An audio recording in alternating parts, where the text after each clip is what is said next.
साथियों, NCERT series में आज हम लोग क्लास 7 का चैप्टर एयर का नेक्स्ट पार्ट जो है वेदर एंड क्लाइमेट वो डिस्कस करेंगे। हमें कभी जो है मौसम में बारिश दिखाई देती है, कभी बहुत ज्यादा जो है सनी मौसम हो जाता है, ब्राइट जो है सूरज चमकता हुआ दिखाई देता है। तो ये सारे के सारे वेदर के कंडीशंस होते हैं।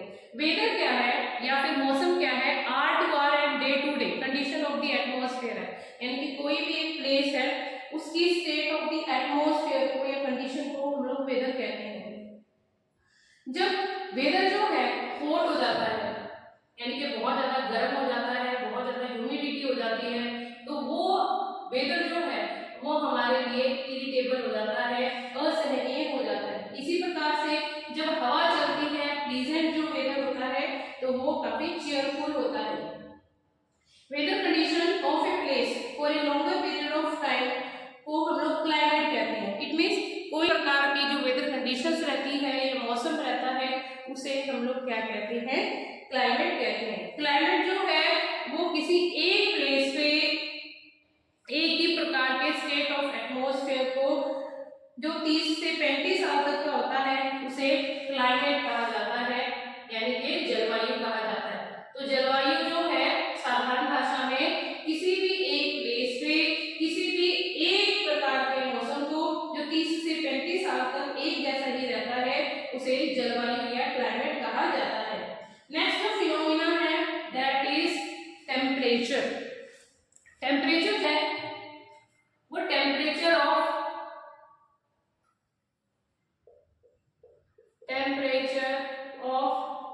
एटमॉस्फेयर है, टेम्परेचर ऑफ एटमॉस्फेयर। और टेम्परेचर को हम लोग किस प्रकार से काउंट करते हैं, degree of hotness and coldness.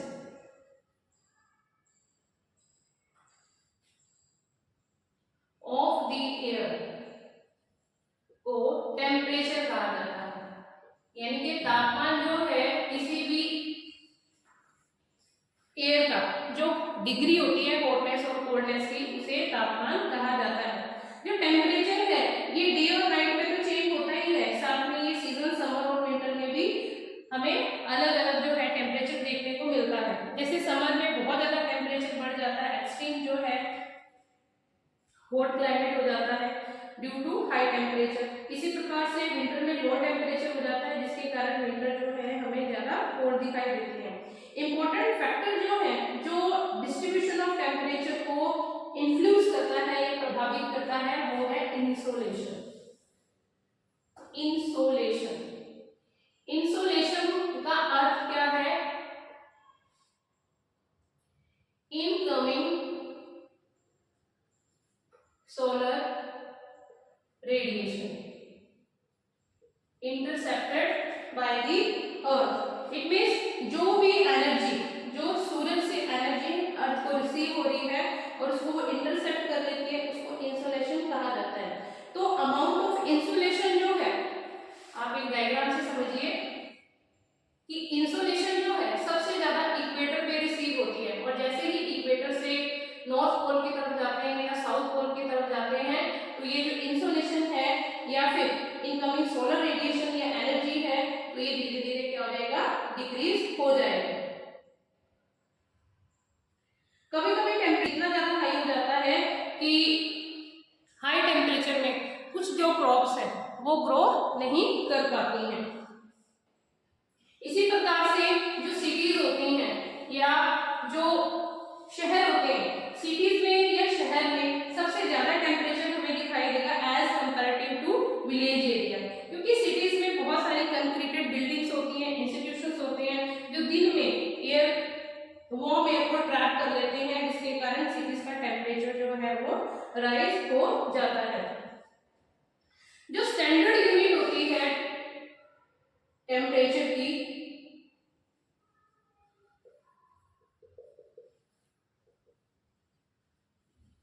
वो डिग्री सेल्सियस है, डिग्री सेल्सियस,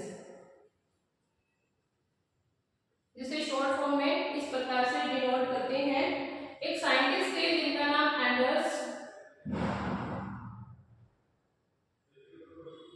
सेल्सियस था।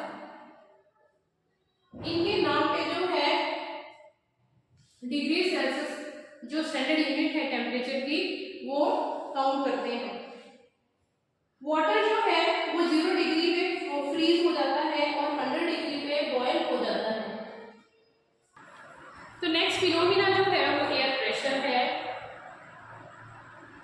एयर प्रेशर को हिंदी में वायु दाब कहते हैं।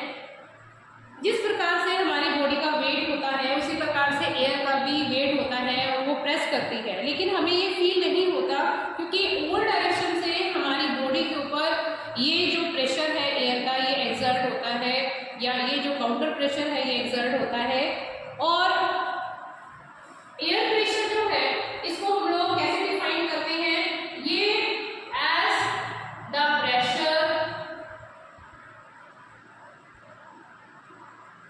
exerted by the weight of air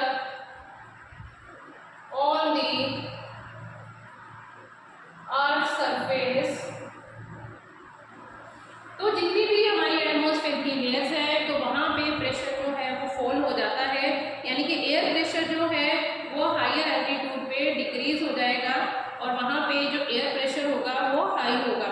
और जो अगर हम लोग हॉरिजॉन्टल डिस्ट्रीब्यूशन की बात करते हैं एयर प्रेशर की, तो एयर का जो टेम्परेचर होता है उसके द्वारा वो प्रभावित होता है किसी भी एक प्लेस के जो एयर का टेम्परेचर होता है उसके द्वारा जो इन्फ्लुएंस होता है हमारा एयर प्रेशर। जब हम लोग टेम्परेचर बहुत ज़्यादा हाई होता है तो वहाँ पर एयर जो है वो हीट हो जाएगी, यानी कि गर्म हो जाएगी, और हीट जो एयर होगी यानी कि जो गर्म हवा होगी वो राइज करेगी, और राइज करने से क्या होगा, जो लो एयर प्रेशर है एरिया वो डेवलप हो जाता है। और ये किससे एसोसिएटेड है, ये क्लाउडी स्काइज और वेट वेदर से है, यानी कि जो नमी वाला मौसम होता है उससे ये एसोसिएटेड है। जब भी लो प्रेशर एरिया होगा तो हमें आसमान जो है वो बादलों से भरा हुआ दिखाई देगा। और ठंडी हवा जो होती है कोल्ड एयर,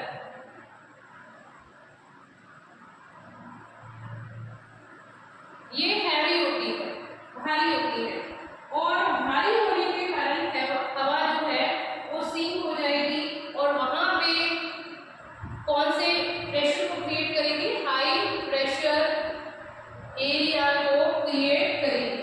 और हाई जो प्रेशर एरिया है ये किससे एसोसिएटेड होता है, ये क्लियर और जो सनी स्काइज है उससे एसोसिएटेड होता है।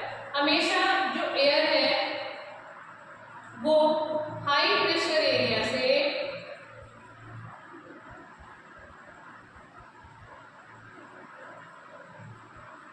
लो प्रेशर एरिया की तरफ मूव करती है।